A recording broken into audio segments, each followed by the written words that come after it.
Hello everyone, welcome back दोस्तों। Mission engineering academy के online platform पर आपका स्वागत है। मैं प्यारेलाल रावत। आज हम लोग पढ़ने वाले हैं क्लास नंबर 6, जिसमें हम लोग देखेंगे ट्रांसफार्मर। तो ट्रांसफार्मर में आज हम लोग कवर करने वाले हैं water cooling and air cooling transformer को।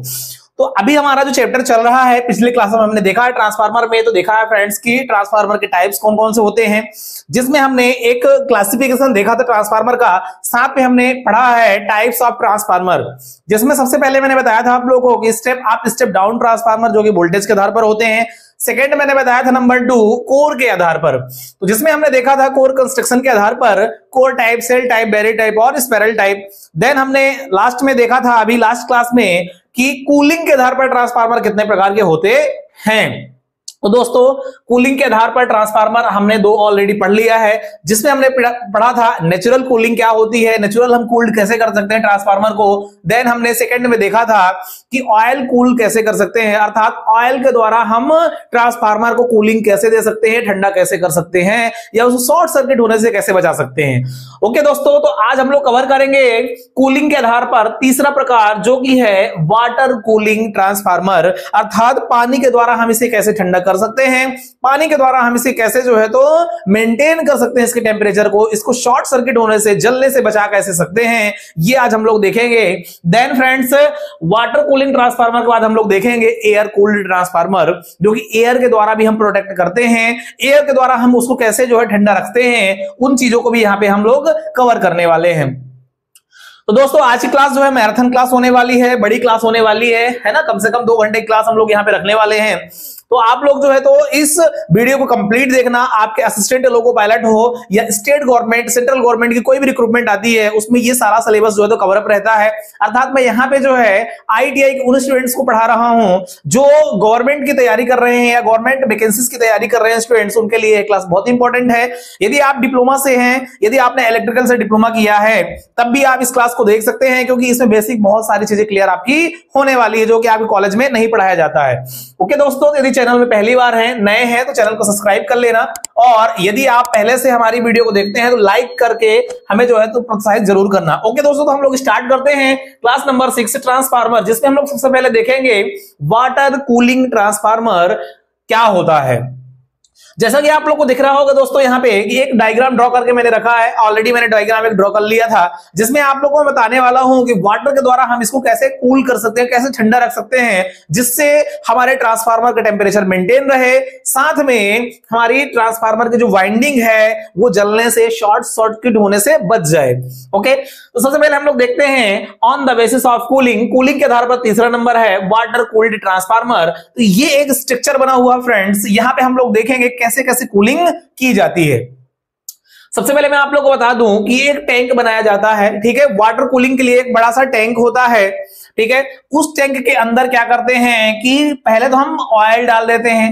ऑयल तो कंपलसरी है ठंडा करने के लिए, है ना। जब तक ऑयल हम नहीं डालेंगे तो हमारी जो वाइंडिंग होगी कैसे प्रोटेक्ट होंगी, तो ऑयल हम लोग टैंक में डालेंगे। फिर उस टैंक में हम एक ऐसा अरेंजमेंट करते हैं दोस्तों, ये दिख रहा होगा आपको कि इसमें एक पाइप डाल करके उस पाइप को आउटलेट में निकाल देते हैं। अर्थात क्या होता है, एक बड़ा सा टैंक हो गया, टैंक के अंदर हमने तेल भर दिया, ट्रांसफार्मर ऑयल, फिर यहां से हमने एक अरेंजमेंट ऐसा किया, जो पाइप लगी हुई है ये सर्कुलेट होकर के ऐसा करके ये बाहर निकल रहा है। अब क्या होगा कि तेल तो ऑलरेडी है, उसके अंदर हमने क्या किया है, कोर के अंदर हमने वाइंडिंग कर दिया है, और वाइंडिंग करके उस ट्रांसफार्मर को उस टैंक के अंदर प्लेस कर दिया, रख दिया है। अब क्या होगा दोस्तों कि जब ये तेल गर्म होगा ना, तो ये क्या हो सकता है, शॉर्ट हो सकता है, क्योंकि ये तेल का भी क्या होता है, मेल्टिंग पॉइंट होता है। तो हम क्या अरेंजमेंट कर रहे हैं कि एक पाइप लगा देते हैं, और इस पाइप के द्वारा हम क्या करेंगे दोस्तों, ठंडा मतलब कूल पानी, ठंडा पानी हम क्या करेंगे, इस पाइप से इनलेट कराएंगे, यहां से डालेंगे और यहां से निकालेंगे। तो होगा क्या, जब वहां पे पानी अंदर सर्कुलेट होगा, जब पानी अंदर फ्लो होगा दोस्तों, ये एरो आप देख रहे होंगे लाल लाल, है ना। तो जब यहां पानी क्या होगा, सर्कुलेट होगा, फ्लो होगा, तो क्या करेगा, हीट को एब्जॉर्ब कर लेगा। क्या कर लेगा, हीट को एब्जॉर्ब कर लेगा, अवशोषित कर लेगा, जिससे क्या होगा, जो इसके टैंक के अंदर जो बनी हुई ऊष्मा है, गर्मी है, उसको क्या करेगा, एब्जॉर्ब करके, और आउटलेट में पानी बाहर निकल जाएगा। अर्थात कहने का मतलब ये है, पानी यहां से हम क्या करेंगे, इनलेट कूल्ड वाटर मतलब ठंडा पानी यहां से हम डालेंगे, पाइप के माध्यम से पानी यहाँ घूमेगा टैंक के अंदर और यहां से जाकर के बाहर निकल जाएगा। जब बाहर निकलेगा तो आप लोग टच करेंगे, देखेंगे तो हमें क्या मिलेगा, हॉट वाटर, मतलब थोड़ा सा गर्म मिलेगा। क्यों? क्योंकि उसके अंदर से पानी गुजर रहा होता है। तो वहां पे कहते हैं ना, पानी ऊपर भर दो और नीचे आग जला दो तो क्या होगा, वो गर्म हो जाएगा, है ना। वैसे ही है भैया, यहाँ पे अंदर क्या है, एटमॉस्फेयर यहाँ क्या है, गर्म है। अब वातावरण गर्म होने के कारण जब हम पानी यहां से डालेंगे, पानी पाइप के द्वारा जो है तो फ्लो होगा, जाएगा आराम से, तो क्या होगा, वो हीट को एब्जॉर्ब कर लेगा, हीट ऊष्मा को अवशोषित कर लेगा और पानी फाइनली आउटलेट में जो है तो बाहर हॉट पानी जो है हमें देखने को मिलेगा। ये हमारा जो है तो ये पाइप हो गई, वाटर पाइप हो गई, ओके, वाटर पाइप हो गई है हमारी। अब ट्रांसफार्मर का हमने अरेंजमेंट किया है, ये ब्लैक मैंने जो डॉट दिखाया है ये कूलिंग ऑयल है। कोई भी ट्रांसफार्मर हो, चाहे वो एयर कूलिंग हो, वाटर कूलिंग हो या जो किसी प्रकार का कूलिंग ट्रांसफार्मर हो, उसमें ऑयल जरूरी है। चाहे नेचुरल कूलिंग हो, चाहे कोई सा भी कूलिंग का ट्रांसफार्मर हो, उसमें हम ऑयल जरूर डालेंगे। तो ये ब्लैक में हमने ऑयल का अरेंजमेंट कर दिया है। ये हमारी वाटर पाइप हो गई, ठीक है। यहां पे हमें आउटपुट में जो पानी निकल करके पानी बाहर जाएगा वो हॉट वाटर रहेगा आउटलेट में। इनलेट में हम क्या करेंगे, ठंडा पानी इन कराएंगे जिससे ऑब्जर्व करे गर्मी को। और लास्ट में हमने नीचे अरेंजमेंट किया है दोस्तों, क्या कि यहां पे हमने ट्रांसफार्मर अरेंजमेंट किया है। ट्रांसफार्मर, तो ये जो ट्रांसफार्मर की जो ये सेक्शन आपको दिख रहा होगा, ये सेक्शन जो है तो क्या है, वाइंडिंग है, ठीक है। क्या है फ्रेंड्स, ट्रांसफार्मर की वाइंडिंग की हुई है। ट्रांसफार्मर की वाइंडिंग एक्चुअली में ऐसे होती है ना, लेकिन हमने जो है दिखाने के लिए हमने कर दिया है यहाँ पे, आप समझ सकते हैं। आपको ये मान के चलना है कि यहाँ पे क्या है, कुछ इस प्रकार की वाइंडिंग की हुई है। तो ये ट्रांसफार्मर की वाइंडिंग हो गई। ये हमारा पूरा कंप्लीट क्या हो गया, ट्रांसफार्मर हो गई। ये हमारा पूरा क्या हो गया, कंप्लीट ट्रांसफार्मर हो गया। ओके दोस्तों, ये हमारा पूरा कंप्लीट क्या हो गया, ट्रांसफार्मर हो गया।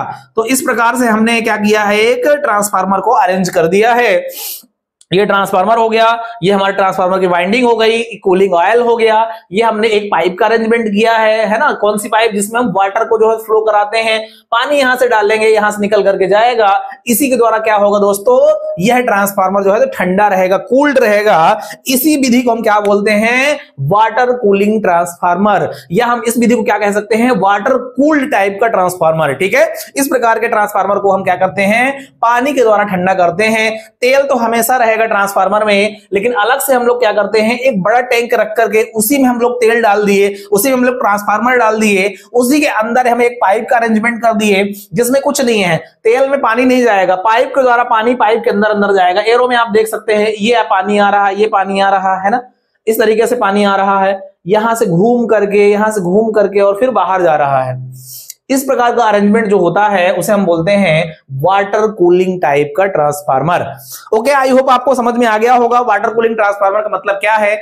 ऐसा ट्रांसफार्मर जिसमें हम पानी के द्वारा जो है तो उसको कूल्ड करते हैं, ठंडा करते हैं, जिससे वो शॉर्ट सर्किट होने से बच जाए, उसे हम बोलते हैं water cooled transformer. Okay students, I hope आपको क्लियर हो गया होगा थ्योरी। अब हम देख लेते हैं इसमें इसके जो है तो कॉन्सेप्ट को। तो दोस्तों सबसे पहले हम बात करेंगे कि इसका हम यूज कहां पे करते हैं। तो हम सबसे पहले लिख लेते हैं, यहां पे पॉइंट नंबर फर्स्ट है, यह ट्रांसफार्मर अधिकतम केवीए है ना, किलोवोल्ट एम्पियर, अधिकतम केवीए के ट्रांसफार्मर होते हैं। ये आप मान के चलो दोस्तों कि जो वाटर कूल टाइप का ट्रांसफार्मर होता है वो सबसे बड़ा जो है तो ट्रांसफार्मर होता है। अधिकतम बड़े बड़े जो ट्रांसफार्मर होते हैं वो वाटर कूल ट्रांसफार्मर ही बनाए जाते हैं। तो पहला पॉइंट है, यह ट्रांसफार्मर अधिकतम केवीए के ट्रांसफार्मर होते हैं। इनमें टैंक, सेकेंड पॉइंट इसका कहता है कि इनमें टैंक बड़ा साइज का, जैसा मैं आपको पहले बताया, बड़ा साइज का बनाया जाता है। बड़ा साइज क्यों बनाते हैं, ताकि हम उसमें अलग से क्या करें, पाइप का जो है तो अरेंजमेंट कर दें, ठीक है। बड़ा बनाया जाता है। वाइंडिंग के चारों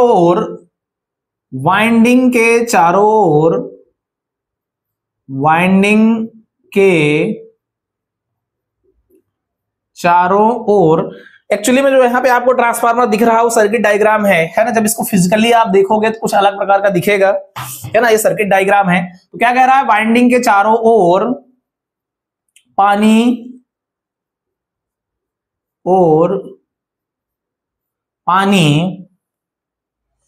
के पाइप लिपटे होते हैं, के पानी के पाइप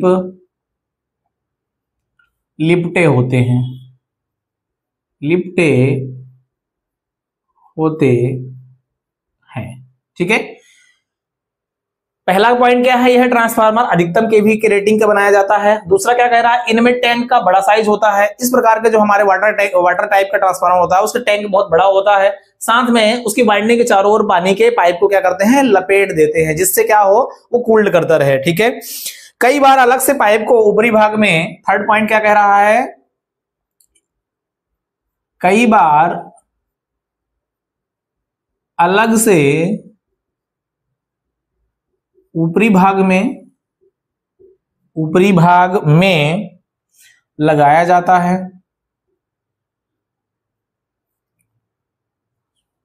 कई बार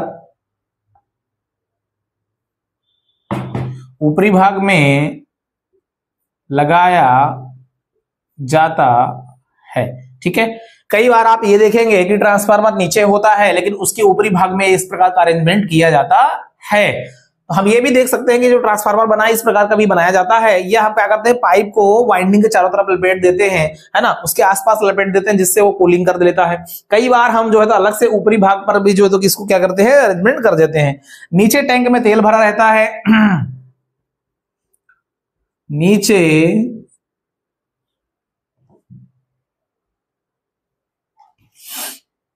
नीचे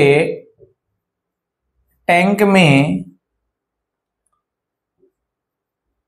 तेल भरा होता है, ये भरा रहता है, तेल भरा रहता है। गर्म तेल को ठंडा करने हेतु, गर्म तेल को ठंडा करने हेतु पानी की ट्यूब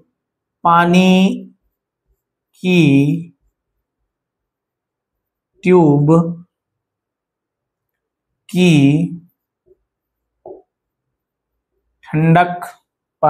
ठंडक उसे ठंडा रखती है।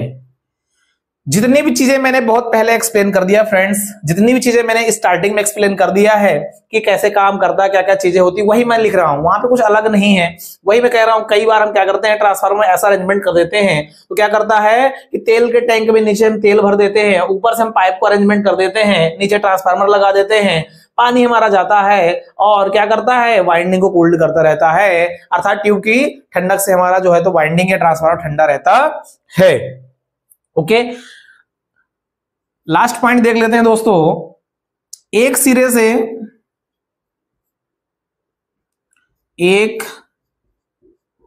से पाइप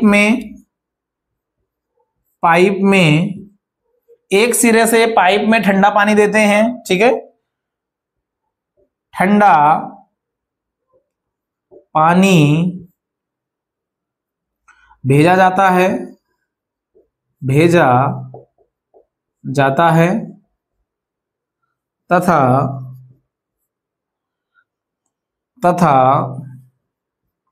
दूसरे साइड से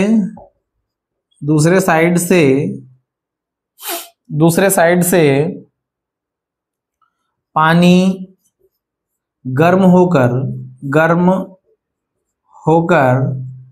बाहर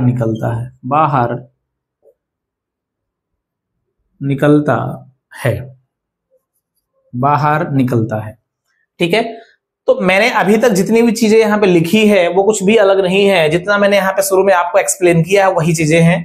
पहला पॉइंट कहता है यह ट्रांसफार्मर अधिकतम केवीए के ट्रांसफार्मर का बना होता है, मतलब 500 केवीए या उससे अधिक के ट्रांसफार्मर, बड़े बड़े हैवी ट्रांसफार्मर जो बनाए जाते हैं, वाटर कूल टाइप के ट्रांसफार्मर बनाया जाता है। इनमें टैंक बड़ा साइज का बना होता है। वाइंडिंग के चारों ओर पानी की पाइप को क्या करते हैं, लपेट देते हैं, या कई बार अलग से ऊपरी भाग में लगाया जाता है, जैसे यहाँ पे बना हुआ डायग्राम। नीचे टैंक में तेल भरा रहता है। गर्म तेल को ठंडा करने के हेतु पानी की ट्यूब क्या करती है, उसे ठंडक जो है तो प्रदान करती रहती है। एक सिरे से हम क्या करते हैं, ठंडा पानी डालते हैं और वो कूल्ड जो है तो पानी क्या करता है, ऊष्मा को एब्जॉर्ब करके आउटपुट में बाहर हमें क्या मिलता है, गर्म पानी निकाल देता है। इस प्रकार का ट्रांसफार्मर को हम बोलते हैं दोस्तों वाटर कूल्ड ट्रांसफार्मर या पानी के द्वारा शीतलित ट्रांसफार्मर। आई होप आपको यह ट्रांसफार्मर क्लियर हो गया होगा। ठीक है, तो ये सारी चीजें रही वाटर कूल्ड ट्रांसफार्मर में। अब हम लोग देख लेते हैं दोस्तों, अब हम देखते हैं दोस्तों एयर कूल्ड ट्रांसफार्मर को। ठीक है, तो ये हो गया हमारा water cooled transformer. Next air cooled transformer का डायग्राम ड्रॉ कर लेते हैं सबसे पहले, इसके बाद उसकी थ्योरी को समझेंगे। आज क्लास में बहुत मजा आने वाला है क्योंकि हम लोग टाइप्स ऑफ ट्रांसफार्मर को खत्म करने वाले हैं दोस्तों। टाइप्स ऑफ ट्रांसफार्मर को हम लोग जो है वो पूरा फिनिश करने वाले हैं आज। तो हम लोग जो है अभी देखेंगे एयर कूल्ड ट्रांसफार्मर, देन हम लोग देखेंगे आगे आउटपुट क्षमता के आधार पर ट्रांसफार्मर जैसे सीटी, पीटी, और साथ में हम लोग ऑटो ट्रांसफार्मर को यहाँ पे आज शायद कवर कर लें, है ना, क्योंकि मैराथन क्लास है, ज्यादा से ज्यादा हम लोग समय आज देंगे तो अधिकतम टॉपिक को यहाँ पे आज कवर कर सकते हैं। ओके दोस्तों, तो यहाँ पे हम लोग एक डायग्राम ड्रॉ कर लेते हैं जो कि है एयर ट्रांसफार्मर, है ना, एयर कूल्ड ट्रांसफार्मर। जब तक आप जो है तो इसको लिख सकते हैं। ठीक है,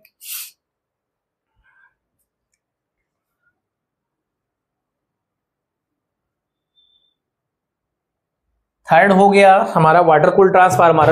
ये लास्ट है दोस्तों, ये लास्ट है कूलिंग के आधार पर, कूलिंग के आधार पर लास्ट टाइप का ट्रांसफार्मर है जो कि है air cooled transformer, air cooling transformer.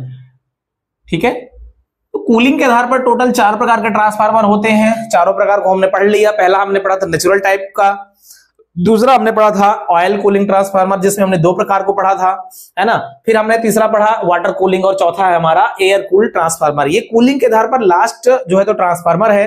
इसके बाद हम लोग पढ़ेंगे आउटपुट क्षमता के आधार पर। ठीक है, तो दोस्तों सबसे पहले फटाफट ड्रॉ कर लेते हैं इसके डायग्राम को, इसके बाद देखते हैं इसमें क्या क्या चीजें पूछी गई है। ठीक है, तो यहां पे मैं एक जो है तो एयर कूल्ड ट्रांसफार्मर को ड्रॉ कर लेता हूं।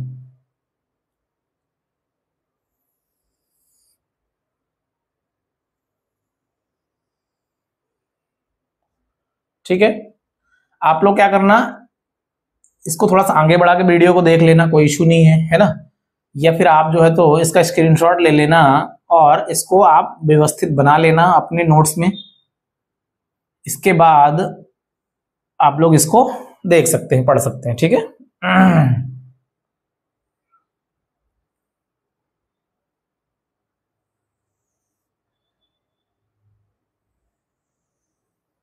एयर कूल्ड ट्रांसफार्मर हम लोग बना रहे हैं। ठीक है, यहाँ पे भी हम लोग क्या करेंगे, थोड़ा सा इसको इस शेप में बनाएंगे। ठीक, ओके।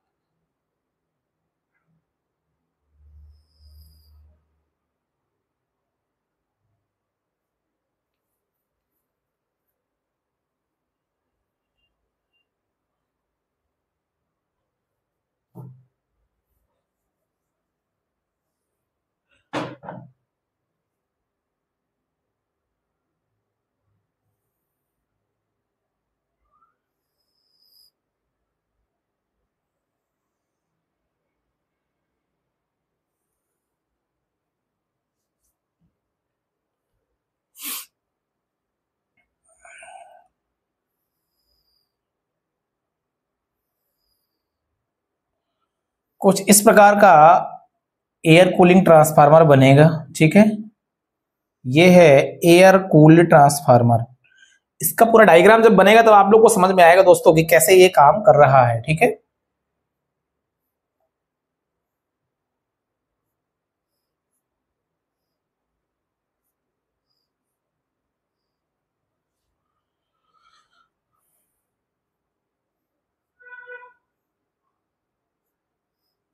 लोग फटाफट यहाँ पे डायग्राम को ड्रॉ कर लेते हैं।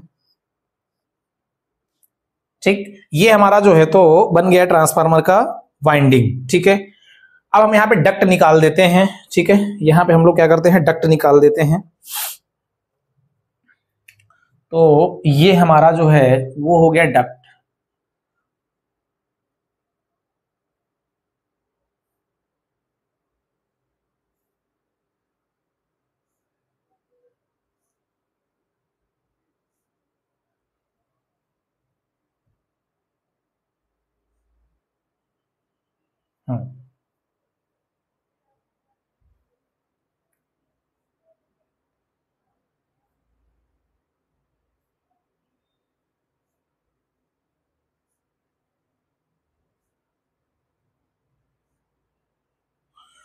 ओके दोस्तों, तो ये हो गया डक्ट। ठीक है, एयर आउटलेट हम लोग बना देते हैं। ये हमारा एयर आउटलेट बन जाएगा।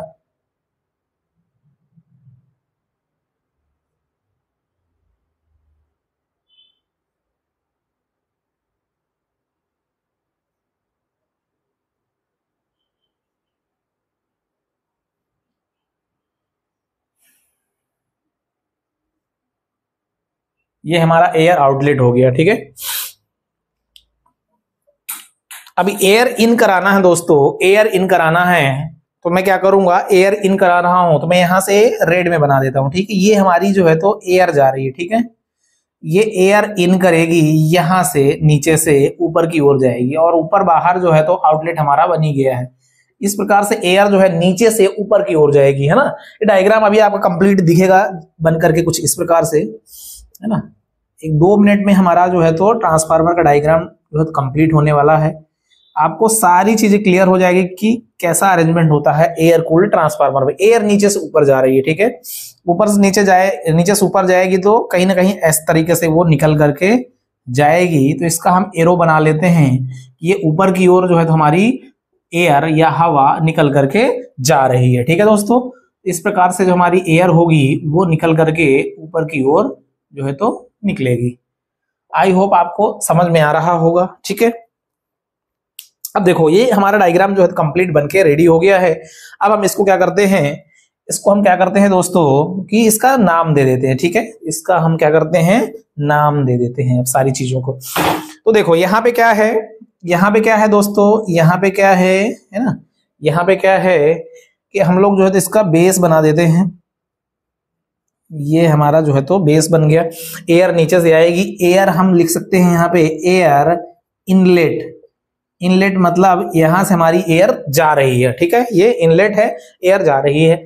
यहां पे हम लिख लेते हैं एयर आउटलेट, मतलब यहां से हमारी एयर जो है तो क्या हो रही है, बाहर हो रही, पास हो रही। ठीक है, ये हमारे क्या है, डक्ट्स हैं। ये हमारे क्या है, डक्ट्स। मैंने फर्स्ट क्लास में बताया था डक्ट मतलब होता है प्लेट, जो हम जो है क्या करते हैं, नॉर्मल एयर को जो है तो क्या करेंगे, बाहर से नॉर्मल एयर भी आकर के टकराएगी, नेचुरल प्राकृतिक एयर, तब भी वो क्या करेगा, कूलिंग का काम करेगा। ठीक है, ये हमारा क्या हो गया, ये मैंने बॉक्स की तरह जो बनाया है दोस्तों, ये बनाया है मैंने ट्रांसफार्मर वाइंडिंग। ठीक है, ये है हमारी ट्रांसफार्मर की वाइंडिंग, इसको लगा के ये हमारा कोर हो गया बीच में। ठीक है, ये हमारा कोर हो गया और हमारा जो है तो ये हमारा क्या हो गया, कोर हो गया। ये आप ब्लू में जो बड़े बड़े यहाँ पे लाइनिंग दिख रही है आपका, ये कोर हो गया। कोर के चारों दोनों तरफ हमने, दोनों साइड हमने क्या किया, वाइंडिंग कर दिया। इसको समझ सकते हैं आप ऐसा, इस प्रकार की यहाँ पे वाइंडिंग है, इस प्रकार की यहाँ वाइंडिंग है, इस प्रकार की यहाँ वाइंडिंग है। ठीक है, ये सब जुड़ी हुई है आपस में। ठीक है, तो इस प्रकार से आप कह सकते हो कि कोर में जो है तो वाइंडिंग की हुई है। इस प्रकार के आप समझ जाना, मैंने बॉक्स टाइप से बना दिया, मतलब वो बाइंडिंग बना दिया हूं। ये पूरा हमारा क्या है, कोर है। ठीक है, ये क्या है दोस्तों, कोर है, ये डक्ट्स है ना। ये बेस हो गया हमारा, एयर इनलेट यहां से जा रही है, आउट बाहर एयर निकल रही है, ट्रांसफार्मर की वाइंडिंग हो गई। हवा के द्वारा इस प्रकार से हम क्या करते हैं, ट्रांसफार्मर को शीतलित कर देते हैं, या ट्रांसफार्मर को क्या करते हैं दोस्तों, ठंडा कर देते हैं। ठीक है, आई होप इसको आपने लिख लिया होगा, इसको इरेज कर देते हैं। ठीक है, और अब हम देखते हैं एयर के द्वारा हम कैसे कूल कर सकते हैं ट्रांसफार्मर को। तो दोस्तों आज की क्लास में हम लोग जो है तो लगभग टाइप्स ऑफ ट्रांसफार्मर को कवर करेंगे, है ना। ये जो है तो मैराथन क्लास हो सकती है, बड़ी क्लास हो सकती है, तो आप लोग जो है तो लास्ट तक जरूर जो है तो बने रहिए। लास्ट तक आप इस क्लास को पूरा वॉच करेंगे तो ट्रांसफार्मर की सारी चीजें ए से जेड तक आपको क्लियर होने वाली है आज की इस क्लास में। देखो दोस्तों, अब यहाँ पे क्या हो रहा है, प्रोसेस क्या हो रही है। सबसे पहले हमने क्या किया है कि इसके रेड कलर से हमने बाहर का क्या है स्ट्रक्चर बना दिया है, बॉक्स बना दिया है। ये हम कहें तो रेड कलर से जो हमने ये बॉडी रखा है, ये ट्रांसफार्मर की बॉडी हो गई। बॉडी में हमने क्या किया है, ये मैंने लाइनिंग एरो टाइप से मैंने जो दिया है डक्ट्स है। डक्ट्स मतलब वहां पे क्या है, प्लेट टाइप की लगी हुई है। कैसी प्लेट टाइप की लगी हुई है डक्ट्स, जैसे आपको फिजिकल ट्रांसफार्मर में दिखेगा। अभी मैंने क्या किया है, इसको डक्ट्स बता दिया है, मतलब डक्ट्स है ये मेरा ब्लू कलर में पूरा बड़ा बड़ा जो है ये अरेंजमेंट क्या है, कोर है। ठीक है, फिर हमारे पास ये बॉक्स टाइप से जो है वो क्या है, ट्रांसफार्मर की वाइंडिंग है। अब हमने ट्रांसफार्मर की जगह रख दिया है, नीचे से क्या करेंगे, एयर इनलेट कराएंगे, मतलब एयर नीचे से देंगे। ये एरो जो आपको रेड कलर में दिख रहे होंगे ये सब हवा है, मतलब एयर नीचे से ऊपर की ओर जाएगी। जब नीचे से ऊपर की ओर जाएगी तो क्या होगा दोस्तों, इसमें टकराएगी। किसमें टकराएगी, कोर में टकराएगी, और कोर में टकरा के दोनों साइड से बाहर निकलेगी। तो क्या होगा, जब इधर से निकलेगी तो इस वाइंडिंग को कूल करेगी, इधर से निकलेगी तो इस वाइंडिंग को कूल करेगी। समझ रहे हो आप। तो होगा क्या कि जो हवा है वो हम कोर को ऐसा बना देते हैं दोस्तों कि कोर से नहीं जाती हवा, बल्कि वो फिर क्या करेगी, जहां से उसको रास्ता मिलेगा वहां से निकल करके जाएगी। फाइनली क्या करेगी, यहां से ठंडी हवा हम भेजेंगे तो ट्रांसफार्मर की वाइंडिंग को हवा ठंडी करेगा और यहाँ आउटपुट हो जाएगा। मतलब ट्रांसफार्मर को ऊपर भाग से क्या करेगी, एयर हमारी पास हो जाएगी, बाहर निकल जाएगी। इस प्रकार के ट्रांसफार्मर को हम लोग बोलते हैं एयर कूलिंग ट्रांसफार्मर। इस प्रकार के ट्रांसफार्मर हम क्या बोलते हैं, एयर कूल्ड ट्रांसफार्मर बोलते है। तो दोस्तों आई होप ये डायग्राम आपको समझ में आ रहा होगा। हमने एक बॉडी रख लिया है ना, एक हमने क्या कर दिया है, एक ट्रांसफार्मर का हमने फ्रेम बना लिया है। ये ट्रांसफार्मर का हम कहें तो योक है, बॉडी है, योक मतलब बॉडी। उसके अंदर हमने अरेंजमेंट किया है कोर के अंदर वाइंडिंग, और हमने नीचे से हवा दिया है। हवा जब जाएगी ऊपर तो वाइंडिंग को शीतलित करते हुए, ठंडा करते हुए ये बाहर की ओर निकल जाएगी। यहां से अंदर जाएगी हवा और यहां से ऊपर से बाहर निकल जाएगी। इस प्रकार के अरेंजमेंट को हम बोलते हैं एयर कंडीशन या एयर कूलिंग ट्रांसफार्मर। ओके दोस्तों, तो इसकी थ्योरी को हम लोग समझ लेते हैं क्या कह रहा है। पहला पॉइंट है, इस प्रकार के ट्रांसफार्मर में इस प्रकार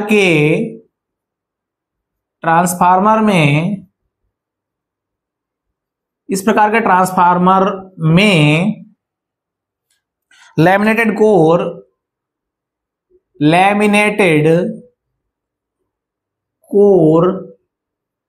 एवं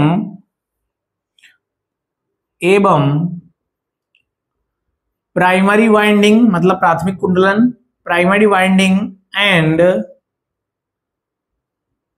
सेकेंडरी वाइंडिंग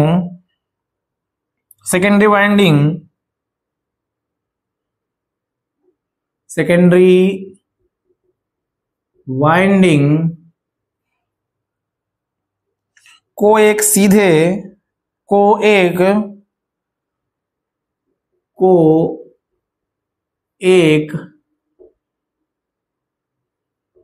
पंखे, है ना। क्या कह रहा है, इस प्रकार के ट्रांसफार्मर में लैमिनेटेड कोर एवं प्राइमरी वाइंडिंग एवं सेकेंडरी वाइंडिंग, है ना, प्राइमरी तथा सेकेंडरी वाइंडिंग, ये प्राइमरी एंड सेकेंडरी वाइंडिंग को एक पंखे की सहायता से एक पंखे की सहायता से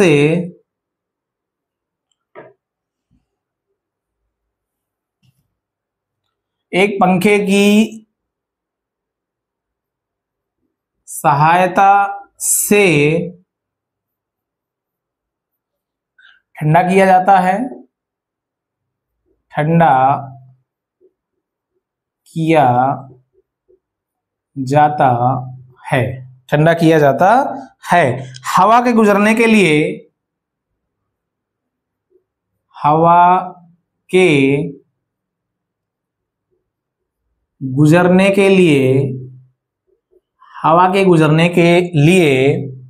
इसमें डक्ट्स, ठीक है, डक्ट्स बने होते हैं। ठीक है, पहला पॉइंट क्या कह रहा है दोस्तों कि इस प्रकार के ट्रांसफार्मर में लैमिनेटेड कोर एवं प्राइमरी एंड सेकेंडरी वाइंडिंग को एक पंखे की सहायता से ठंडा किया जाता है।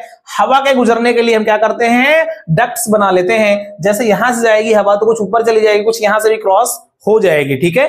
तो यहां पे हम क्या करते हैं, डक्ट्स बना लेते हैं और इस प्रकार का फ्रेम बना लेते हैं जिससे हम नीचे से एयर देंगे, ऊपर एयर जाएगी तो हमारी वाइंडिंग को कूल करेगी, ठीक है, ठंडा करेगी। सेकंड पॉइंट क्या कहता है दोस्तों, सेकंड पॉइंट कहता है जिससे हवा अच्छी तरह से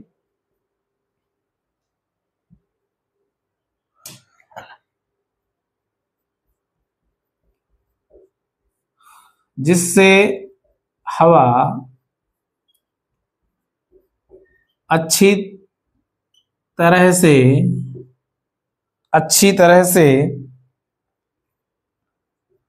चारों ओर इन मार्गों से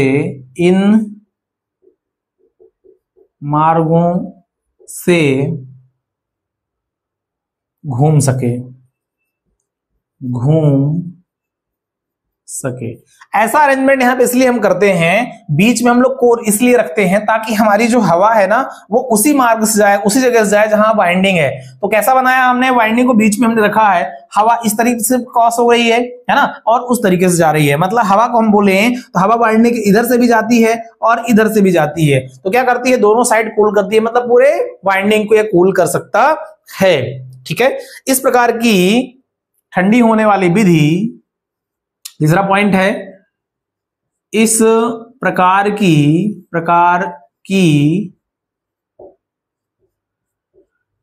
ठंडी होने वाली विधि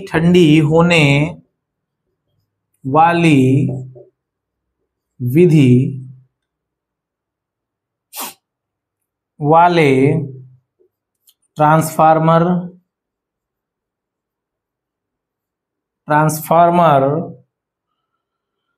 सब स्टेशन या पावर स्टेशन में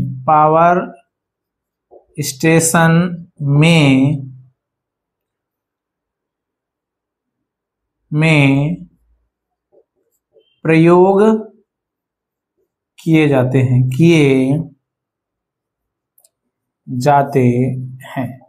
ठीक है। तो जो एयर टाइप का कूलिंग ट्रांसफार्मर होता है वो अधिकतम कहां पे लगा होता है, सबसे ज्यादा कहां पे लगाते हैं हम लोग, डिस्ट्रिक्ट लेवल में या तहसील लेवल में जो हमारा क्या होता है, सब स्टेशन होता है। क्या होता है फ्रेंड्स, सब स्टेशन होता है। सब स्टेशन में इस प्रकार का ट्रांसफार्मर लगाते हैं, या फिर हम कह सकते हैं कि जो मेन स्टेशन होता है, मतलब ट्रांसमिट करके हम जब सप्लाई को लाते हैं, वोल्टेज करंट को लाते हैं, तो हमारे पास एक पावर स्टेशन बना होता है। क्या, पावर स्टेशन। उस स्टेशन में या पावर स्टेशन में हम क्या करते हैं, इस प्रकार के ट्रांसफार्मर को यूज करते हैं। क्यों, क्योंकि यहाँ पे एयर कूलिंग करना आसान होता है ना, चारों तरफ से हम पंखे भी लगा सकते हैं। इस प्रकार का ट्रांसफार्मर लगाएंगे तो हमारे पास क्या होगा, अरेंजमेंट होगा एयर को देने के लिए। अगर हम बाहर कहीं लगाएंगे ना तो उस तरीके का अरेंजमेंट हम यहाँ पे बाहर नहीं कर सकते हैं, लेकिन सब स्टेशन या पावर स्टेशन में आप इसको कर सकते हो। बिकॉज ऑफ सब स्टेशन में बिजली विभाग के अधिकारी होते हैं, वहां पे हमारा जो है इंफ्रास्ट्रक्चर होता है, बिल्डिंग्स होती हैं, ऑफिसेस होती हैं, तो वहां पे हम लोग सारा अरेंजमेंट कर सकते हैं, वहां पे हमारे सारे मटेरियल्स अवेलेबल होते हैं। वही पावर स्टेशन में क्या होता है, स्पेशली ट्रांसमिशन करके हम जब लाते हैं पावर ग्रिड में, तो पावर जो स्टेशन होता है बहुत बड़ा होता है, जहां पे हम लोग जो है 132 को डायरेक्ट 33 kV में है ना कन्वर्ट करके CTPT के माध्यम से जो है तो वहां पे स्टेप डाउन करते हैं, उसे हम बोलते हैं पावर स्टेशन। तो वहां पे हम क्या कर सकते हैं, ये सारा अरेंजमेंट कर सकते हैं। कुल मिलाकर हम ये कह सकते हैं दोस्तों कि इस प्रकार के ट्रांसफार्मर को हम ज्यादातर यूज करते हैं सब स्टेशन या पावर स्टेशन में। आई होप आपको एयर कूलिंग टाइप का ट्रांसफार्मर भी समझ में आ गया होगा। इस प्रकार के ट्रांसफार्मर की बनावट होती है, इस प्रकार के ट्रांसफार्मर को हम लोग क्या बोलते हैं, एयर कूल्ड ट्रांसफार्मर बोलते हैं।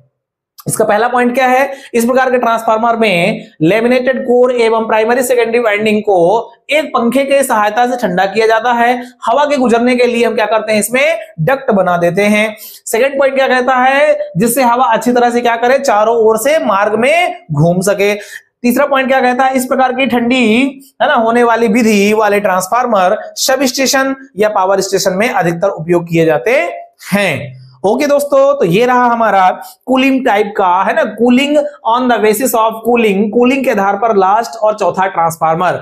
अब हमारा कूलिंग टाइप भी खत्म हो गया है, अर्थात हमने पहला पढ़ लिया है वोल्टेज के आधार पर स्टेप अप स्टेप डाउन, दूसरा हमने पढ़ लिया था कोर कंस्ट्रक्शन के आधार पर, है ना, जिसमें हमने 4 प्रकार का पढ़ा था, core type, berry type, shell type, spiral type. Third हमने पढ़ा था दोस्तों फेज के आधार पर, सिंगल फेज और 3 फेज। आज हम लोगों ने खत्म किया दोस्तों on the basis of cooling, मतलब कूलिंग के आधार पर जो ट्रांसफार्मर 4 प्रकार के होते हैं उनको भी आज हमने यहाँ पे फिनिश कर दिया है। हमारे ट्रांसफार्मर का टाइप जो है वो लास्ट है on the basis of capacity. तो कैपेसिटी के आधार पर हम लोग अब पढ़ने वाले हैं कि ट्रांसफार्मर कौन कौन से होते हैं, कितने प्रकार के होते हैं, और उसके अंतर्गत हम सारी चीजों को 1 बाय 1 समझेंगे। तो कूलिंग के आधार पर दोस्तों ये लास्ट ट्रांसफार्मर था जिसको हमने कवर अप कर लिया है। अब हम टॉपिक चेंज करेंगे, आज हम लोग देखेंगे कि on the basis of capacity. तो दोस्तों ये डायग्राम आप लोग जो है तो स्क्रीनशॉट लेकर के आप ड्रॉ कर लेना, है ना, समझने के लिए जो है तो इंपॉर्टेंट है, और आप नोट्स मेरे साथ साथ में बनाते चलो ताकि आप एग्जाम में हेल्प मिल सके। क्या करेंगे, यदि आप नोट्स साथ साथ में बनाते चलेंगे तो होगा क्या दोस्तों कि जब आप एग्जाम देने जाएंगे ना तो 1-2 दिन का जो समय मिलता है उसमें आप क्विक रिविजन कर सकते हैं, अपनी हैंड राइटिंग को आप समझ सकते हैं, बहुत जल्दी आप नोट्स को पलटा के फटाफट जो है तो आप उसको देख करके एग्जाम में जा सकते हैं, जिससे आपका एग्जाम क्रैक होगा। यदि आप यूट्यूब में देख रहे हैं, यूट्यूब में आपको अगर रिविजन करने को बोला जाए तो 1 घंटे की वीडियो को आपको देखने के लिए कम से कम 2 घंटे लग जाएंगे और इतना जल्दी क्लियर नहीं होगा। लेकिन वहीं पे 1 घंटे की जो क्लास है आपकी, अगर आपने नोट्स बना लिए तो उसको 10 से 15 मिनट में रिवाइज कर सकते हो। इसलिए मैं कह रहा हूं कि समय बचाना है और आप नोट्स जरूर बनाएं ताकि आपको हेल्पफुल हो एग्जाम टाइम में। ओके दोस्तों, तो अब हम ट्रांसफार्मर का नेक्स्ट प्रकार देखते हैं, आखिरी प्रकार है जो कि है क्षमता के आधार पर, है ना। इससे पहले हमने लगभग 4 प्रकार का ट्रांसफार्मर को पढ़ लिया है, आउटपुट वोल्टेज, है ना, और कोर कंस्ट्रक्शन, फिर हमारा था फेज के टाइप के आधार पर, फिर हमने देखा कूलिंग के आधार पर, और 5वां जो प्रकार है ट्रांसफार्मर का वो लास्ट है दोस्तों on the basis of capacity. तो हम लोग अब देखने वाले हैं क्लास 6 में ही उसको भी कवर करने वाले हैं आज on the basis of capacity.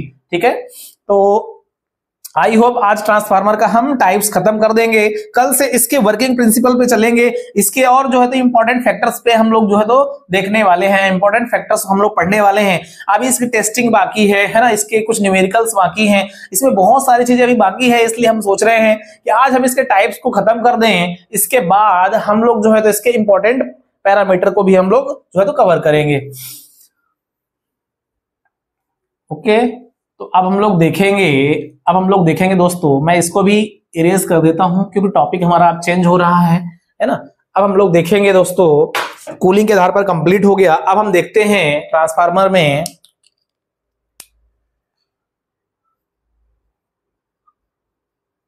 On the basis of capacity transformer. क्षमता के आधार पर ट्रांसफार्मर कितने प्रकार के होते हैं और कौन कौन से होते हैं, ये अब हम लोग जो है तो पढ़ने वाले हैं। तो दोस्तों मैं आप लोग को बता दूं सबसे पहले कि क्षमता के आधार पर ट्रांसफार्मर जो होते हैं वो मुख्यतः 2 प्रकार के होते हैं। ठीक है, पहला होता है दोस्तों ऑटो ट्रांसफार्मर, और दूसरा होता है इंस्ट्रूमेंट ट्रांसफार्मर।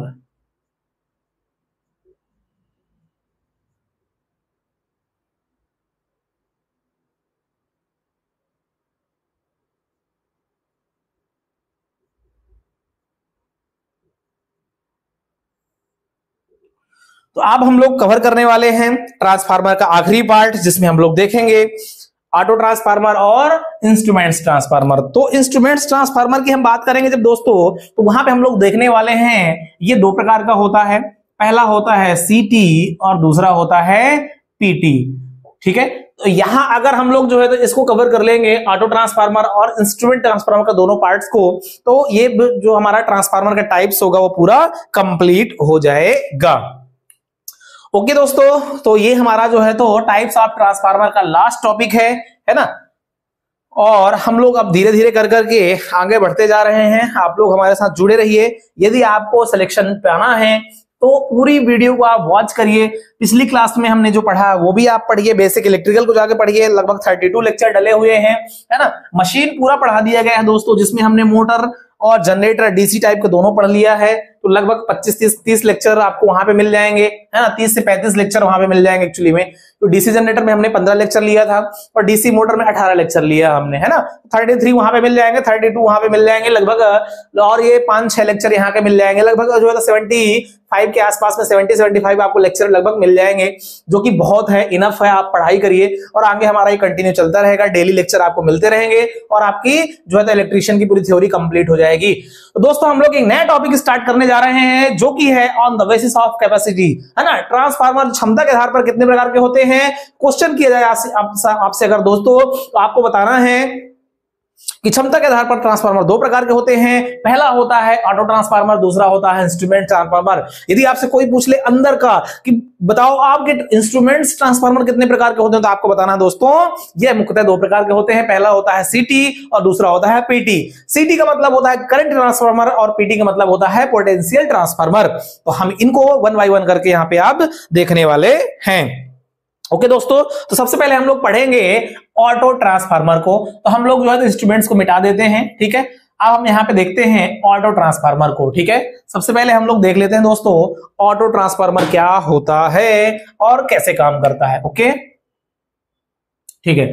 तो ऑटो ट्रांसफार्मर का पहले डायग्राम ड्रॉ कर लेते हैं, इसके बाद हम लोग देखेंगे दोस्तों कि इसमें क्या क्या चीजें होती हैं और ये कैसे काम करता है, ठीक है। तो ऑटो ट्रांसफार्मर में हम लोग देखेंगे स्टेप डाउन और स्टेप अप टाइप का दोनों प्रकार का ट्रांसफार्मर। तो यहां पे मैं दोस्तों ड्रॉ कर लेता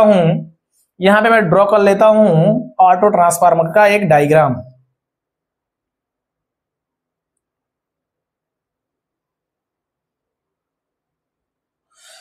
दोस्तों यह बहुत ही इंपॉर्टेंट क्लास है ना, आप लोग बिल्कुल मिस नहीं करना। बहुत ही इंपॉर्टेंट क्लास है, क्योंकि ऑटो ट्रांसफार्मर जल्दी समझ में आता नहीं है किसी को, है ना। हम लोग जो यहाँ पे देखने वाले हैं बहुत ही इंपॉर्टेंट लेक्चर जो देख रहे हैं दोस्तों, इस लेक्चर को आप लोग को देखना जरूर है, ठीक है। ये हमने इसमें क्या कर दिया है, वाइंडिंग कर दिया है, ठीक है। अब यहां पे मैं एक और वाइंडिंग करूंगा दोस्तों, यहां पे मैं एक और वाइंडिंग करूंगा, ये इसके ऊपर हो जाएगी ये, ठीक। तो अब यहां पे जो 2 ट्रांसफार्मर की वाइंडिंग एक ही कोर में लगाई गई है, इस प्रकार के ट्रांसफार्मर को हम लोग बोलते हैं दोस्तों ऑटो ट्रांसफार्मर, ठीक है। यही होता है हमारा क्या, ऑटो ट्रांसफार्मर, ठीक है। सप्लाई वोल्टेज हम यहां से देंगे एसी का, ये हमारा प्राइमरी हो गया साइड, और ये हमारा जो है तो सेकेंडरी साइड हो जाएगा। ये हमारा क्या हो जाएगा दोस्तों, सेकेंडरी साइड हो जाएगा, जहां पे हम लोग क्या करेंगे, लोड कनेक्ट कर देंगे। क्या कर देंगे, लोड कनेक्ट कर देंगे, ठीक है। अब देखना यहां पे, ठीक है। यहां पे देखना हमें क्या मिलेगा, प्लस मिल जाएगा, माइनस मिल जाएगा, ठीक है। यहां से हमारी करंट जाएगी आई, ठीक है। इस कोर में जाएगी, एक ही कोर है हमारे पास में, I1 हमारे पास में जाएगी, ठीक है। और यहां पे हम जो सप्लाई दे रहे हैं वो कौन सा दे रहे हैं, V1 दे रहे हैं। हमें आगे आउटपुट में क्या मिलेगा दोस्तों, तो आउटपुट में हमें मिलने वाला है I2 मिलेगा और V2 मिलेगा, ठीक है। ट्रांसफार्मर की जो वर्किंग होती है सेम होता है। इस प्रकार का ट्रांसफार्मर जो होता है इसका हम क्या बोलते हैं दोस्तों, इसको क्या बोलते हैं, ऑटो टाइप का ट्रांसफार्मर।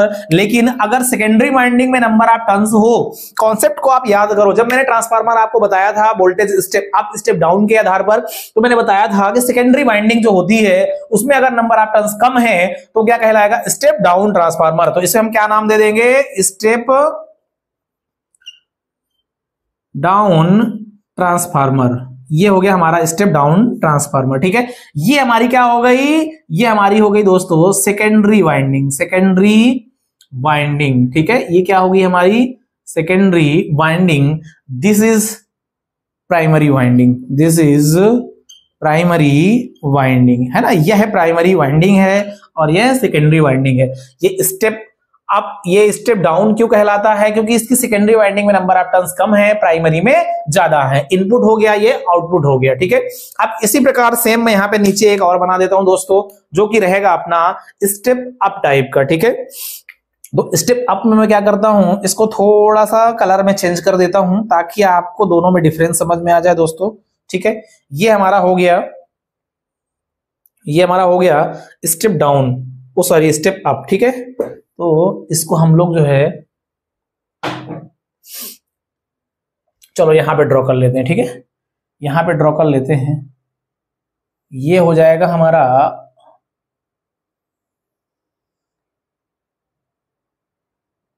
ये हमारा कोर हो गया दोस्तों। ओके, ये कोर हो गया। अब स्टेप अप कर रहे हैं, तो स्टेप अप के लिए हमें क्या करना पड़ेगा? स्टेप अप के लिए दोस्तों हम क्या करेंगे कि स्टेप अप के लिए प्राइमरी हम सबसे पहले वाइंडिंग करेंगे कम, ठीक है, और सेकेंडरी जो हमारी वाइंडिंग रहेगी वो कुछ यहां से इस प्रकार की रहेगी, ये।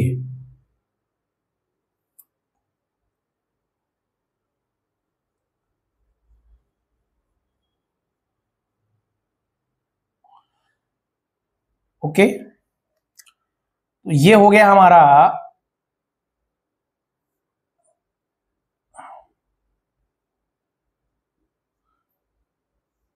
ये हमारा हो गया लोड। ठीक है, ये हमारा क्या हो जाएगा?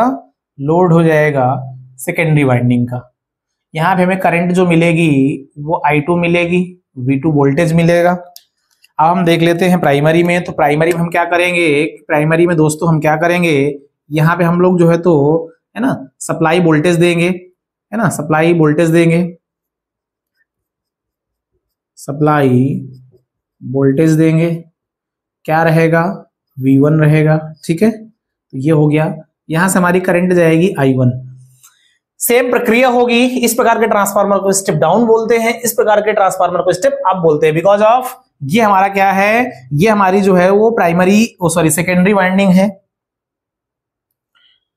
जिसमें नंबर ऑफ टर्न्स ज्यादा हैं। तो ये इस प्रकार के ट्रांसफार्मर को हम बोलते हैं स्टेप अप ट्रांसफार्मर। ठीक है, ये हमारा क्या हो जाएगी? प्राइमरी वाइंडिंग हो जाएगी। प्राइमरी में नंबर ऑफ टर्न्स कम है, अर्थात ये जो है तो स्टेप अप टाइप का ट्रांसफार्मर है। ठीक है, तो ये आपने डायग्राम देख लिया, ये स्टेप डाउन है, ये स्टेप अप है। ठीक है, स्टेप अप ट्रांसफार्मर। ठीक है, तो दोस्तों आप देखते हैं हम लोग ऑटो ट्रांसफार्मर काम कैसे करता है ना। तो ट्रांसफार्मर में सबसे पहले हम देखेंगे एक अलग बात, जो कि ये है कि एक इसमें कोर होता है, एक ही कोर में हम क्या करते हैं? प्राइमरी और सेकेंडरी दोनों वाइंडिंग करते हैं। एक ही कोर में हम क्या करते हैं दोस्तों? प्राइमरी और सेकेंडरी वाइंडिंग का जो है तो इस्तेमाल कर लेते हैं। इस प्रकार के ट्रांसफार्मर को हम लोग ज्यादातर कहां पे यूज करते हैं? स्टार्टर वगैरह में यूज करते हैं, है ना, और मशीनरी में करते हैं। तो इसको हम देख लेते हैं वन बाय वन करके दोस्तों कि इसमें होता क्या क्या है। ठीक है, इसमें क्या क्या होता है और ये कैसे काम करता है। ओके, आई होप आपको ये डायग्राम समझ में आ गए होंगे दोनों। ये स्टेप डाउन टाइप का है, ये स्टेप अप टाइप का है। ठीक है दोस्तों, अब मैं इसको यहां पे बना देता हूं, है ना, शॉर्ट में फटाफट, फिर इसके बाद आप लोग जो है तो वहां पे थ्योरी को समझेंगे, है ना। तो मैं यहाँ पे एक छोटा सा डायग्राम बना देता हूं, है ना, जिसको आप लोग जो है तो अगर बाद में आपको बनाना पड़े तो आप लोग जो है तो बना सकते हैं। ये प्राइमरी हो गई, ये सेकेंडरी हो गई, है ना। यहाँ पे हमारा क्या हो जाएगा? लोड हो जाएगा दोस्तों। यहाँ पे हमारा क्या हो जाएगा? ये लोड हो जाएगा, है ना। मैं इसी को बना रहा हूं यहाँ पे छोटा सा, है ना, V1 हो जाएगा। ठीक है, ये सप्लाई हमारा वोल्टेज हो गया, ये I1 हो गया। इस प्रकार के ट्रांसफार्मर को हम क्या बोलते हैं? Step up transformer. ये प्राइमरी वाइंडिंग हो गई और ये हमारा हो जाएगा सेकेंडरी वाइंडिंग। ठीक है, शॉर्ट में मैंने लिख दिया है। इस प्रकार का हमने यहाँ पे अरेंजमेंट कर दिया दोस्तों। तो ये स्टेप अप है, ये स्टेप डाउन है, यही ट्रांसफार्मर हमने बना दिया है, ऑटो ट्रांसफार्मर। अब मैं इसको इरेज कर दूंगा बिकॉज ऑफ मुझे वहां पे क्या करना है? आपको थ्योरी समझाना है। ठीक है, तो आप लोग क्या करिए, सबसे पहले स्क्रीनशॉट ले लीजिए और ये दोनों डायग्राम को बना लीजिए। इस डायग्राम को मैं यहाँ पे इसलिए बनाया हूँ समझाने के लिए, बाद में, है ना, मैं इसको अभी क्या करने वाला हूँ? मिटाने वाला हूँ। तो ये दोनों डायग्राम जो है वो स्टेप अप और स्टेप डाउन के हैं। ये स्टेप अप ट्रांसफार्मर है। ठीक है, स्टेप अप ट्रांसफार्मर का डायग्राम है। ओके दोस्तों, तो आप लोग इसको बना लेना, है ना। मैं इसको मैं मिटाने वाला हूं, आप बना लेना सप्लाई वोल्टेज को। वीडियो को रोक करके आप लोग जो है तो इसको बना सकते हैं।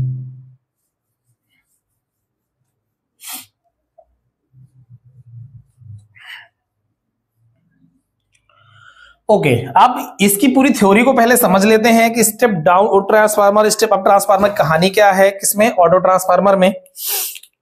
तो दोस्तों ट्रांसफार्मर जो होता है वो सेम काम करता है, बस इसमें अंतर क्या होते हैं, ऑटो में क्या काम होता है और मेन वाले ट्रांसफार्मर में क्या काम होता है, दोनों में क्या अंतर बेसिकली होते हैं वो हम लोग यहां पे पढ़ने वाले हैं। तो ऑटो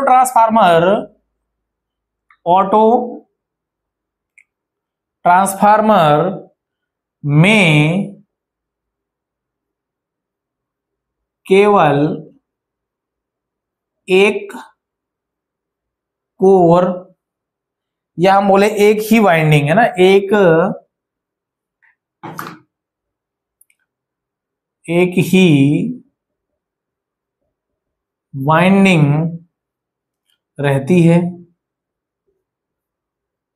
ऑटो टाइप का जो ट्रांसफार्मर होता है दोस्तों उसमें एक ही वाइंडिंग होती है, या हम बोल सकते हैं एक ही कोर होता है जिसमें दो वाइंडिंग करते हैं, प्राइमरी और सेकेंडरी।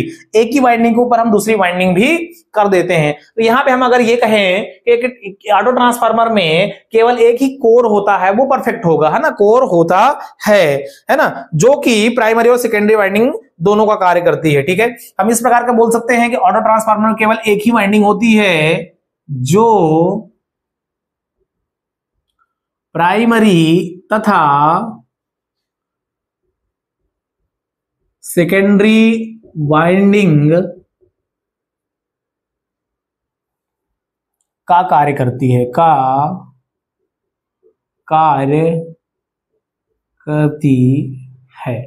अब आपसे इंटरव्यू में, एग्जाम में पूछा जा सकता है कि आप ये बताइए ट्रांसफार्मर में कितनी वाइंडिंग होती है। ये एग्जाम में पूछ लिया जाएगा कि ट्रांसफार्मर में कितनी वाइंडिंग होती है, तो आपको बताना है कि ऑटो टाइप के ट्रांसफार्मर में केवल एक वाइंडिंग होती है जो कि प्राइमरी और सेकेंडरी दोनों काम करती है, और जो मेन ट्रांसफार्मर होता है ऑटो ट्रांसफार्मर को छोड़ करके उसमें दो वाइंडिंग होती है, एक प्राइमरी और एक सेकेंडरी, उसमें दोनों अलग होती हैं। इस प्रकार के ट्रांसफार्मर में या हम कहें ऑटो टाइप का ट्रांसफार्मर जो होता है उसमें केवल एक ही वाइंडिंग होती है, वही वाइंडिंग प्राइमरी तथा वही वाइंडिंग सेकेंडरी का भी कार्य करती है। नेक्स्ट देखते हैं दूसरा पॉइंट, ऑटो ट्रांसफार्मर में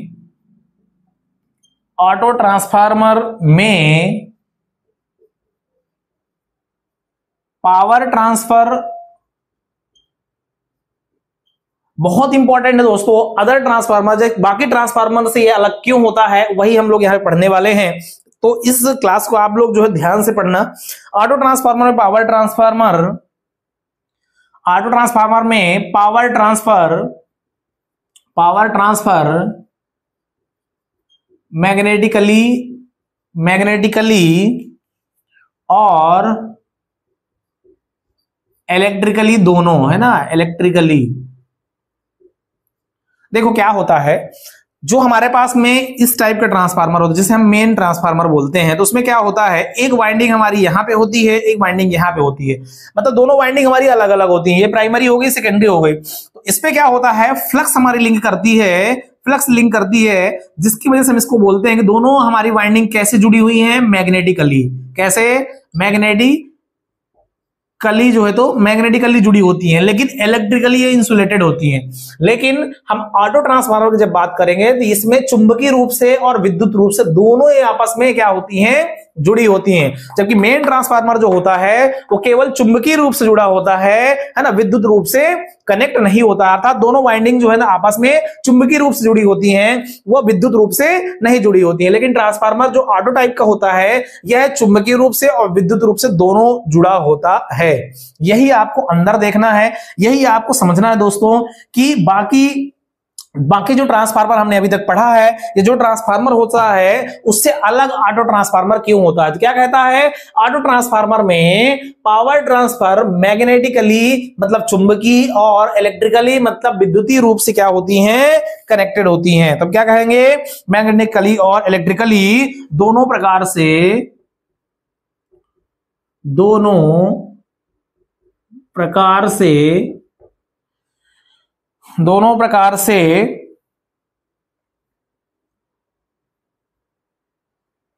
जुड़ी होती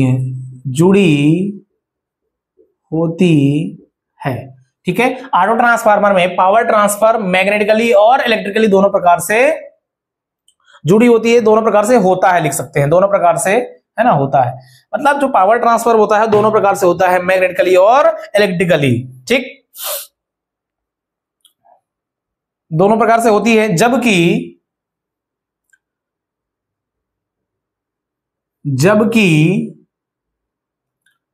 सिंगल फेज ट्रांसफार्मर में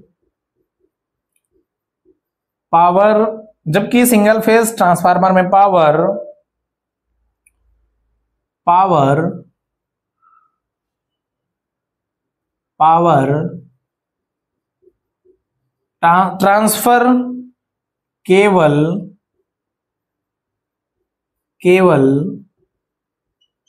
प्राइमरी केवल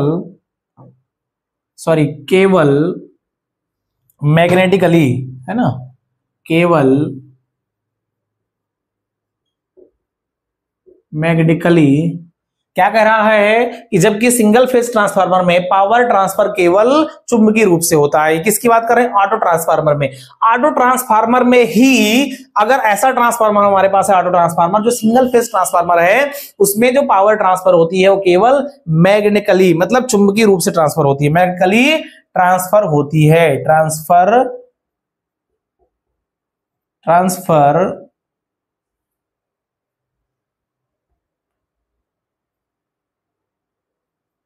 होती है, ठीक है। थर्ड पॉइंट क्या कहता है दोस्तों? थर्ड पॉइंट क्या कह रहा है? इसकी प्राइमरी और सेकेंडरी वाइंडिंग दोनों इलेक्ट्रिकल रूप से जुड़ी होती हैं। इसकी प्राइमरी तथा सेकेंडरी वाइंडिंग दोनों विद्युत रूप से जुड़ी होती हैं, है ना, विद्युत रूप से इलेक्ट्रिकली जुड़ी होती हैं, ठीक है, जुड़ी होती हैं,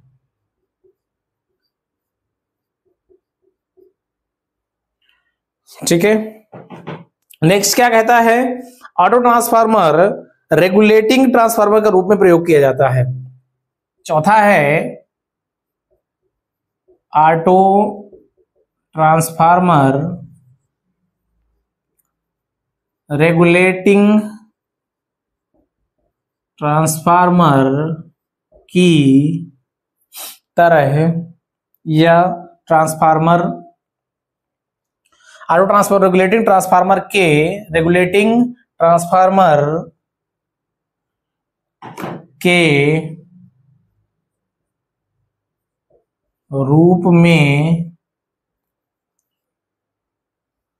रूप में उपयोग किया जाता है, उपयोग किया जाता है, ठीक है। तो इस प्रकार के ट्रांसफार्मर हम क्या बोल सकते हैं कि रेगुलेटिंग ट्रांसफार्मर के रूप में उपयोग किया जाता है। मोटर को चलाने के लिए स्टार्टर के रूप में भी उपयोग किया जाता है। पांचवा पॉइंट है मोटर को चलाने के लिए स्टार्टर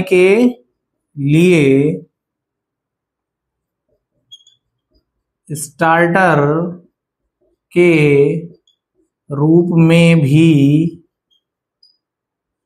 उपयोग किया जाता है। क्या कह रहा है दोस्तों कि मोटर को चलाने के लिए भी स्टार्टर के रूप में इस ऑटो ट्रांसफार्मर का उपयोग किया जाता है, जो कि बहुत इंपॉर्टेंट पॉइंट है, ठीक है।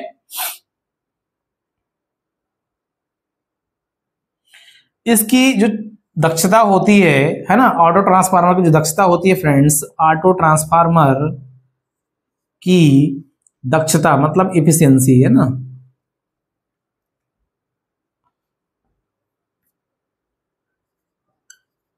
दक्षता उच्च होती है, हाई होती है। ओके, सेवेंथ पॉइंट क्या कह रहा है? इसमें कॉपर की बचत होती है, वेरी वेरी इंपॉर्टेंट, कॉपर की बचत मतलब सेविंग होती है, ठीक है, बचत होती है, बहुत इंपॉर्टेंट पॉइंट है। आठवां है दोस्तों, आठवां है वोल्टेज रेगुलेशन अच्छा होता है, वोल्टेज रेगुलेशन अच्छा होता है,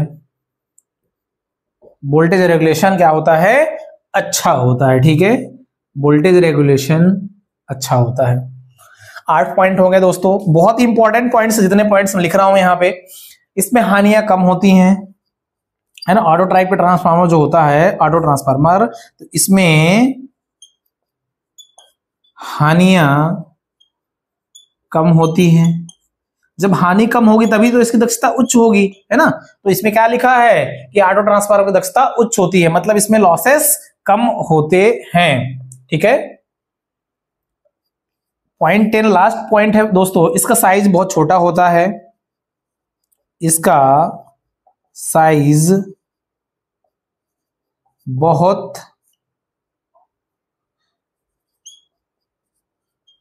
छोटा होता है, बहुत छोटा होता है, ये बहुत छोटा बनाया जाता है, ठीक है। 11वां पॉइंट है इसका उपयोग, इसका उपयोग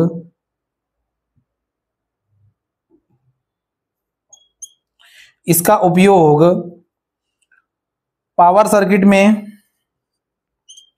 पावर सर्किट में वोल्टेज रेगुलेशन के लिए, वोल्टेज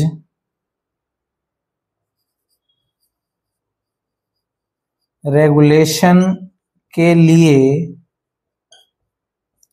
वोल्टेज रेगुलेशन के लिए स्टेबलाइजर के रूप में, है ना,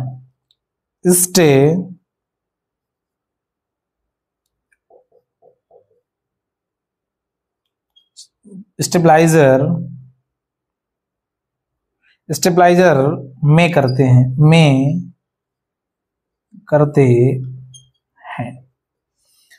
तो ये रहे दोस्तों 11 पॉइंट जो कि बहुत इंपॉर्टेंट है ऑटो ट्रांसफार्मर के, है ना, बहुत वेरी वेरी इंपॉर्टेंट है, इसको आपको समझना है। लास्ट हम लोग देखेंगे ऑटो ट्रांसफार्मर के दोष और उसके उपयोग, तो पहले हम इसको समझ लेते हैं, ठीक है। तो देखो दोस्तों, ऑटो ट्रांसफार्मर जो होता है बेसिकली एक ऐसा ट्रांसफार्मर होता है जिसको हम लोग कहां पे यूज करते हैं, इसका यूज हम लोग करते हैं दोस्तों वोल्टेज रेगुलेशन में, स्टार्टर के रूप में, है ना। और इसमें जो है तो हम लोग ज्यादा ये जैसे हम लोग स्टेप अप स्टेप डाउन करते हैं ना, वो प्रक्रिया यहाँ पे नहीं करते हैं। हम लोग देख लेते हैं कि एक्चुअली में ऑटो ट्रांसफार्मर कैसे काम करता है। तो ये प्राइमरी हो गया, सेकेंडरी हो गया। प्राइमरी में हमारे पास में सॉरी स्टेप अप हो गया, स्टेप डाउन हो गया। तो स्टेप डाउन में क्या होता है दोस्तों, सेकेंडरी वाइंडिंग में नंबर ऑफ टर्न्स कम होते हैं। स्टेप अप में ट्रांसफार्मर में जो तो सेकेंडरी साइड में नंबर ऑफ टर्न्स ज्यादा होते हैं।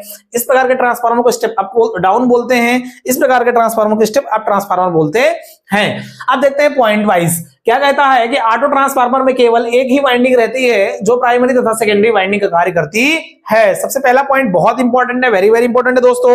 आपसे यदि कोई क्वेश्चन पूछ ले तो आपको बताना है कि ऑटो ट्रांसफार्मर में जो वाइंडिंग होती है वो केवल एक होती है जो कि प्राइमरी और सेकेंडरी दोनों का कार्य करती है, ठीक है। वो प्राइमरी और सेकेंडरी दोनों का कार्य करती है।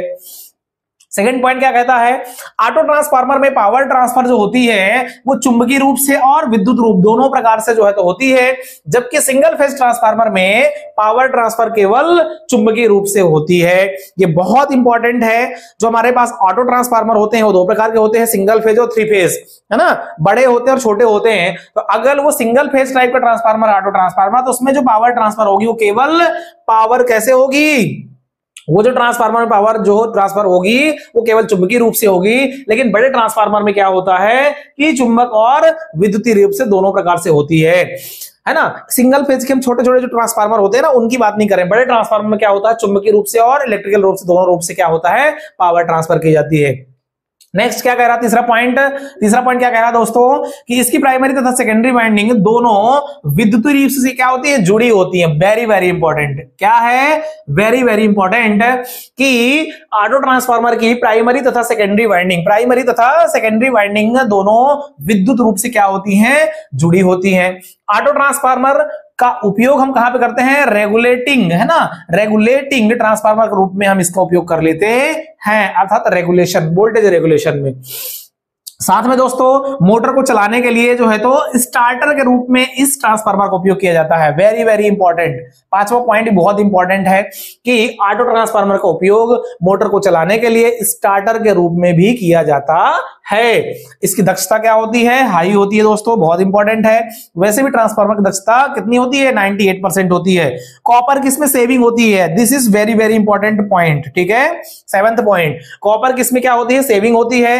वोल्टेज रेगुलेशन में जो है तो ये अच्छा होता है, ठीक है। इसमें हानियां बहुत कम होती हैं, लॉसेस बहुत कम होते हैं, इसका साइज बहुत छोटा होता है और इसका उपयोग हम कहां पे करते हैं, पावर सर्किट में वोल्टेज रेगुलेशन के लिए भी स्टेबलाइजर के रूप में कर सकते हैं। वेरी वेरी इंपॉर्टेंट दोस्तों। तो ये रहा हमारा ऑटो ट्रांसफार्मर कंप्लीट। इसमें हमने देखा दोस्तों कि ऑटो ट्रांसफार्मर की थ्योरी क्या होती है और ये कैसे काम करता है। इसको आपको नोट में नोट डाउन करना है और इसको 1 से 2 बार रिवीजन करना है, आपको सारी चीजें क्लियर हो जाएगी। ओके दोस्तों, तो हम लोग देख लेते हैं दोष और उपयोग, है ना, ऑटो ट्रांसफार्मर के दोष और उपयोग देख लेते हैं तो आपको सारी चीजें क्लियर हो जाएंगी। अब एक काम करिए, आप एक बार स्क्रीनशॉट ले लीजिए, है ना, इसको पुश करके स्क्रीनशॉट ले लीजिए, इसको आप नोट डाउन कर लेना क्योंकि मैं इसको इरेज करने वाला हूं। अभी से मैं बताने वाला हूं आपको ऑटो ट्रांसफार्मर के दोष क्या होते हैं और उसका उपयोग क्या होता है, ठीक है। आई होप आपने स्क्रीनशॉट ले लिया होगा। चलो,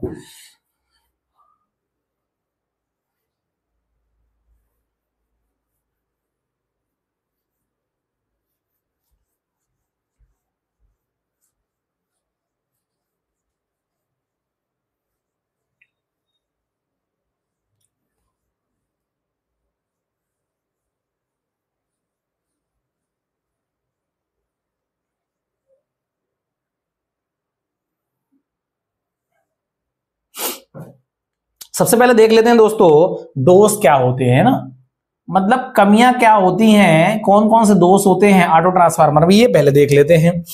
नंबर 1, सबसे पहला देख लेते हैं नंबर एक वाइंडिंग, एक है ना, नंबर 1 में क्या है, एक वाइंडिंग होने के कारण, एक वाइंडिंग होने के कारण, एक वाइंडिंग होने के कारण वाइंडिंग में दोष, है ना, दोष होने मतलब फॉल्ट होने की, है ना, दोष होने पर या फॉल्ट होने पर पूरी वाइंडिंग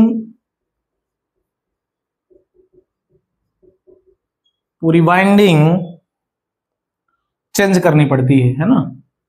चेंज मतलब बदलना, है ना, चेंज करना पड़ता है,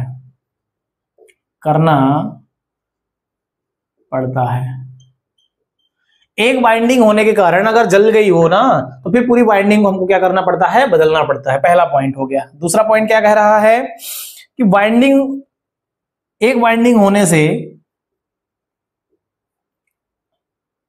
यहां पे भी आप एक लिख लेना, एक वाइंडिंग होने से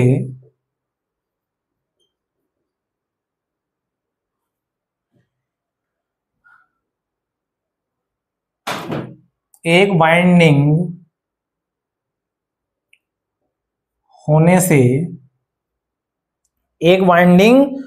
होने के कारण लिख लेते हैं ना, एक वाइंडिंग होने के कारण, एक वाइंडिंग होने के कारण शॉक लगने का डर बना रहता है। शॉक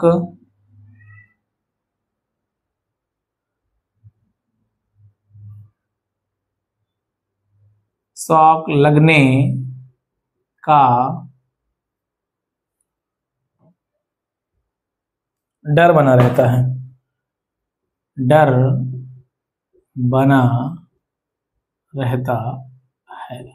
ठीक है, तीसरा पॉइंट क्या कहता है, सेकेंडरी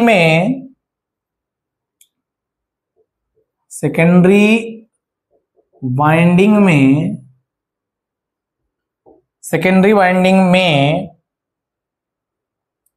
लोड ना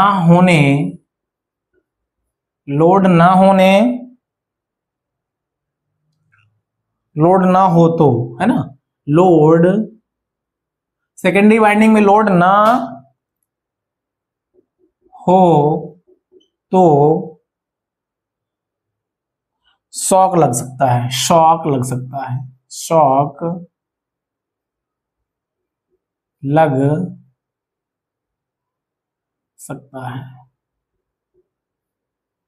ठीक है, क्या कह रहा है, दोष क्या क्या है, पहला दोष क्या है दोस्तों, तो ऑटो ट्रांसफार्मर का पहला दोष होता है एक वाइंडिंग होने के कारण वाइंडिंग में दोष मतलब फॉल्ट होने पर पूरी वाइंडिंग क्या होती है, चेंज करनी पड़ती है। दोष मतलब फॉल्ट, है ना, फॉल्ट होने पर, जलने पर, शॉर्ट होने पर।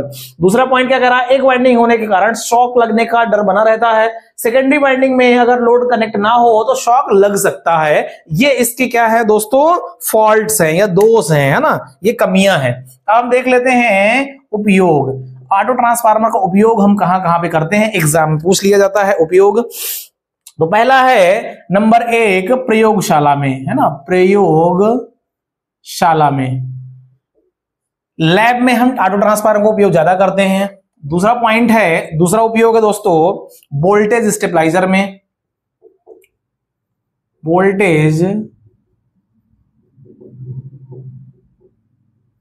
स्टेबलाइजर में, यहां पे मैंने लिखा हुआ है ये, ठीक है, स्टेबलाइजर में। थर्ड है, तीसरी जगह है जहां पे हम उपयोग करते हैं LPSU में, ठीक है, LPSV में, low pressure sodium vapour lamp, है ना, लो प्रेशर